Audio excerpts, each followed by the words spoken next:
Visual ini kami tidak tayangkan seutuhnya karena mengandung unsur kekerasan yang tidak pantas dilakukan. Dalam visual ini, korban yang masih menggunakan seragam sekolah sedang berjalan tiba-tiba didatangi oleh sejumlah remaja. Salah satu pelaku langsung menendang korban hingga terjatuh dan diikuti pelaku lain menendang korban yang telah tersungkur di tanah.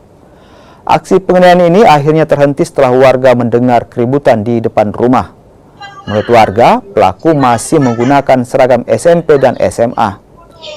Sementara itu, keluarga korban telah melaporkan kejadian ini ke Polrestabes Makassar dan polisi masih menyelidiki motif pelaku melakukan pengeroyokan.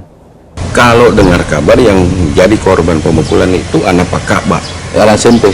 SMP. Kalau pelakunya? Pelaku saya masih belum jelas, tapi saya lihat dia memakai dari CCTV ya, dia memakai celana SMA. Bisa jadi mungkin dia dari STM atau SMA yang mana enggak mengerti.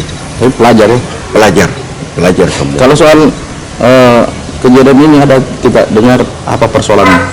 Belum tahu kabar apa persoalan motif dari persoalan itu.